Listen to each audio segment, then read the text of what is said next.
from Unified Gaming again, and this is our second episode in our Let's Play Minecraft series using the Direwolf pack. So between the last episode and this episode, this is what I've managed to get done. I've managed to go and grab some ores, I've made some casts, made myself a pickaxe, I've used the iron head as the head, an iron handle, and then the pig iron, which allows me to eat the pickaxes if I'm hungry, which is quite funny. And yeah, I've just gathered some stuff really, so that's where I am for now. So today's plan is to really sort of get into some machinery and to sort of form some kind of a base, because it's not looking great, is it? So what I'm going to do is I'm going to go and jump off camera quick, just grab a couple more resources, because I've got some metals, but I don't have as much as I would like. Get those up, make a few machines, and then we'll get going with the base as well. Now if you enjoyed the video, then hit that like button. If you want to see more content, then subscribe and turn on the bell notifications. I'll catch you in a bit. So, gathering resources has gone well so far. I managed to pick up loads of stuff, but then I've just had an encounter with a skeleton. And unfortunately he won. So I'm just going back to try and grab my stuff. There we go. Put our pickaxe back in number 2, and we'll carry on mining now. Mining the blocks here. And then yeah, this little dude appeared. He seems friendly enough, but I don't trust him. So we're going to leave him and we're going to carry on mining. The friend that we saw a minute ago, he was not that nice. He ran in front of me mining and I hit him and he tried to kill me. So we need to get some armour. But look at the redstone, look how much redstone we got. 64 blocks. 5 over there, tons there, got some iron. There's loads of iron over there which we're going to grab some down there, a bit below there. So we'll be back at our base very shortly, but we're going to continue here for the moment. So this is the third creeper in the little cave. And die! There we go. So I'm just leaving the mine. It's been rather successful, this mining trip. I haven't died, which is always good. And I've got a fair bit of resources too, so that's going to help. So I've just returned back to our base. Got a 33 copper ore, which we 40, sorry, with the waters in there already. So that'll be smelted in a moment. I can't smelt it yet because this is full of material, as you can see. And it's obviously processing it out. But obviously once that's melted down, that will go, so we'll leave that to do that. And then the plan next is to make this machine here, which is very helpful. It's called an igneous extruder. And what this does is, if you put water and lava inside it, it makes cobblestone, so it's a cobblestone generator in one block. So we can use this to make us loads of smooth stone, which we can then chisel and make look fancy to build our base. So that means that will kind of give us free resources, very easy to make. That's our little machine, so we'll take him out. Now I'm just going to put him, because I want to build in there, so I'm going to put him over here just so he's out of the way. So he's going to live here. So you can see he needs this and this, a little bit of power, which we'll go grab in a moment. That's easy to sort out. That's going to go in there. So now he's all ready to make stuff. So I'm going to put onto smooth stone. I'm going to give him a bit of power, which is easy. So we're going to make a dynamo next. Then we'll make a steam one, so it just needs water and coal, so it's really easy to make. We could make a magmatic one, which is probably better because it uses lava, and we can obviously then use the lava over there. So we're going to make one of those. So I'm going to make one of this off camera, and then we'll be back in a moment. There's our dynamo, so that was pretty quick to make. So he's going to go next to this. Now we need to make this thing called a crescent hammer.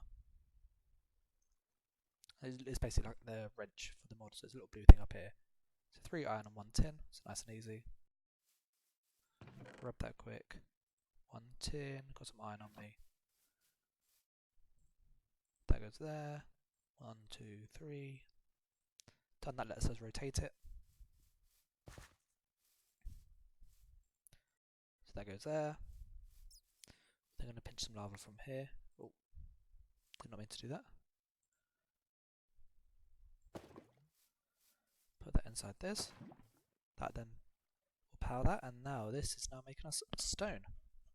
So you can see that as long as we keep pumping it with water, the lava will stay where it is, and now this is nice and easy to use. So we're going to get some water going into this. This will fill up the RF, so we'll then have this stone production going.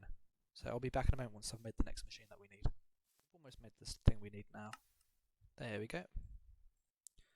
So what this does is this pulls water from nearby blocks and we'll pump it wherever we want. So a good thing we can do is if we go underneath there, it will kind of pull water nearby. We can water on either side of this, which we'll do now. So this is now pushing water. He outputs orange means he outputs on top of him. This inputs from the bottom. So that, as you can see, it's pretty quick. Now we make like a barrel or a drawer. See the barrels are in here. Wooden barrel, we don't have those yet. We need to basically make some sort of chest beside drawers. Basic drawer, nice and easy. We'll make one of those quick. That's done. Let's sleep so we don't get eaten by no zombies or creepers. And then we can put this on top. Tell us to output. So if you hold shift and click it, removes all inputs. Reset that. So left click for that, right click for that. We want that as just the output only, so it doesn't pull from it. And there it is. This will now hold loads of stone for us. So now we've got a stone machine for free. As long as we keep this filled with lava, which isn't particularly hard, and doesn't use too much power either per operation. We then have some free stone which we use to build our base. So happy days. Now whilst that's doing that, I'm going to go and work on some other machines because this is obviously a bit slow and it's using lava as well, which we want to use for our base to power it rather than keep using it to process metals. So we're going to work on a pulverizer, which lets us dump on the materials. So we've now got a pulverizer, so he can sit there. We then want to make a redstone furnace. And thankfully we've got most of the materials, so just got to cook some clay up to get some bricks. And then once we've kind of got all this, we can sort out the inventory problems that we are having, as you've probably noticed. So we'll do that quickly on camera, because we're almost there. Just missing the transmission coil, so need one of those.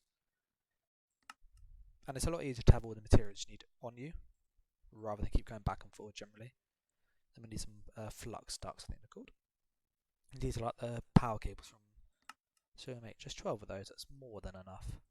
Now what we can do with this is, we can wait for that to finish, because if we empty it now it will take all the power out of it. But we could simply put a line of cables here, for example, put the dynamo on this side, there or anywhere behind it, and it will send power across all of this, which will then power the furnace, and it will power the pulverizer. And I'm going to say that it's an output, which is orange, so anything that it crushes will go into here. There's an input, anything that gets crushed, this will go into here, this will take it, and this will then cook it using power rather than lava now. And then it was going to get its output to a chest that's going to sit here. So to make an iron chest to go there. And then when that's moved, I can move this over here, move this whole contraption over here as well, so it looks somewhat tidy. And then we can use machines to process our ores. And what's nice about the pulverizer is it's got a chance to get a byproduct, so we can show recipes. You find, let's find an ore quick. Just have an iron ore. So if you type in iron, you push U on it. As you can see in a pulverizer, it gives you extra stuff. So a 10% chance to get some extra nickel. And you can obviously upgrade this with upgrades to increase the chance, which is really nice. So it just means that it's not going to use as much lava, because obviously this uses quite a bit of lava per operation, and that's quite efficient. We can make that even more efficient with upgrades. But we also get extra materials, so it means that it's just going to make our sort of material yield so much better. So we'll let this process. I'll then sort of rejig all of this over here. We'll then get a chisel and we'll start building a sort of foundation of a base or an outline. So that way it'll look somewhat nice. And then we can actually get started properly. So I'll be back in a moment once that's kind of all done. So obviously with our chisel we can obviously get some nice designs that we like. I quite like this one, just big stone tiles, so I think they look quite nice for the floor. So I'll put these down quick. So it's kind of a nice sort of border perhaps for our floor. And they kind of just connect together, which is really nice. So we can make it almost look like there's like a rug or carpet. So fill in the floor. So this is only going to be temporary, but to look somewhat nice. So So I'm going to continue to do this and kind of get a rough foundation laid. So what I've started doing is just outlining kind of 2 rooms. I want to probably have a workshop to like a 9x9, so 1, 2. So this is kind of what I've got so far.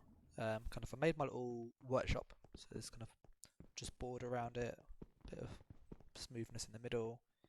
This is kind of the lobby.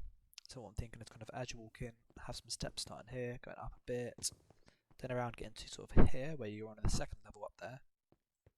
Then as I said, you can kind of have a little staircase going down, round again, going to like the basement. So this will be a basement before we can put the generator. So I'm going to move all of the machines into this space now. So I'm going to do an update of how far I've got so far. So I'm just going down. As you can see, we're making good progress with the basement. It's looking somewhat fancy. I'm going to put some doors here, I think, because that's obviously the mine shaft. I need to just put the ladders up there. I had a fight with a skeleton, that's why my health's a bit low.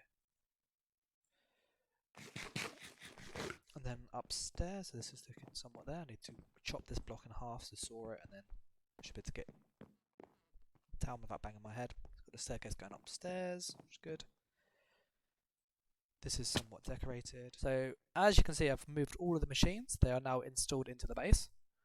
I've also got over 1400 cobblestone and 400 smooth stone. We've made a rough outline of the base, so it's looking really good. Food is kind of going well, got some new tools. Obviously, our pickaxe, I made a lumber axe, made an excavator. Going to make a hammer off the camera in a moment. I'm going to move the smelter and install that downstairs because we don't use it too often. Inside our machine room, which is looking pretty fancy at the moment, we've obviously got our ore doubling process there. We've got our induction smelter so we can make alloys. I want to put the next bits here where we can melt down items and then put them into buckets or so on, so like molten glowstone and stuff, which is really useful for this mod. So you've got our access to the mine shaft really fast, so that's good. This is going to be a storage section. I'm going to upgrade these to iron chests probably between now and the next episode, so that way we've got a bit more storage, or might begin looking at electronic storage. As we go down into the basement, as you can see, just some lighting here. Let's get in there. I've decided to put the lava power system here, so this is looking really good. And again, it's just nice and efficient. I'm going to put a energy cell in the middle here. So the idea is that I'm going to dig out our hole here, and where that torch is, this is going to be my energy cell. And then the cable will be put up here. So the idea is that I can then track how much energy is being used by the machines upstairs and turn them on and off. And then I can also send power down through this block here and then go underneath here, all the way over to here. I'm going to put another cell over here, and that's going to have a redstone lever on it, which will turn on the cobble factory that we're going to make. So you know that what I had earlier to get all the smooth stone and the cobblestone, I'm going to have that over here, so that way we can turn it on and off as we need, so we don't drain power unnecessarily, which is nice. So between this episode and next, what I'm going to do is obviously just finish off those small jobs, and then I'm going to work on a more permanent power setup for next episode. So making a tree farm that's automated, producing steam power so we can just run the base completely free with no sort of hassle, and we'll then hopefully progress into some more tech mods, probably a better storage solution, and then maybe delve into some magic if we have a bit of time. So if you enjoy this video, then hit that like button, and if you want to subscribe and see more content, then you know what to do. Make sure you turn on the bell icon so you get informed of when we next post, and I'm going to be jumping off now, so I'll catch you in the next video. Dan signing off.